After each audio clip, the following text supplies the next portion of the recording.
Hare Krishna. Succumbing to temptation can be not just immoral but also irresponsible.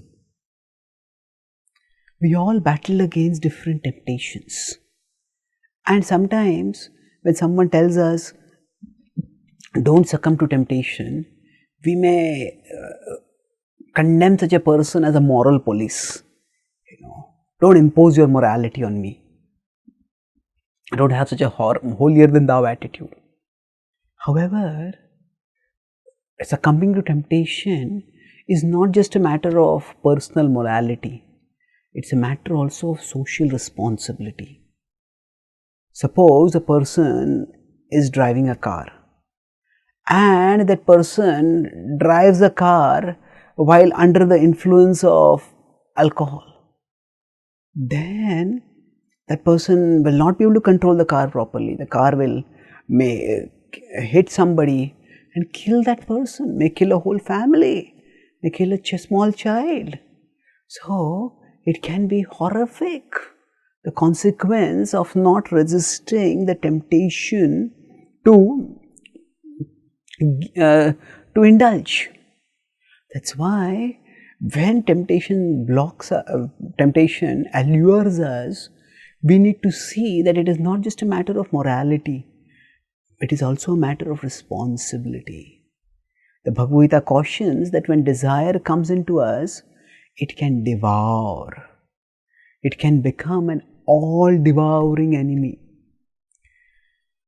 The Gita states in 3.39 that avritam jnaname tena jnanino nityavairina, that it says that it is the eternal enemy and it can actually destroy our intelligence, it can destroy our knowledge, and it can destroy our sense of responsibility. So Krishna says that that kamesha krodesha rajoguna samudbhava mahashano mahapapma vidyena mihavairinam.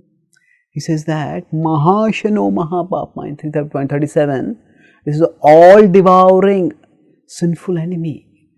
So initially we may think, oh, just I want some fun by driving fast. But it can devour our devour our intelligence, our conscience, our responsibility, and can make us not only insensitive or responsible, but it can make us do unconscionable things. The same principle applies to our spiritual life also. When we succumb to temptations, that's not just being immoral at a personal level. We live in an interconnected community of devotees, and one person succumbing to immorality often has disturbing or even devastating consequences on others who are connected with that person. And thus it is not just immoral but also irresponsible. In order to resist temptation, we need all the weapons that we can get. And if the weapon of morality doesn't work, if our mind relativizes morality, then we can use the weapon of responsibility.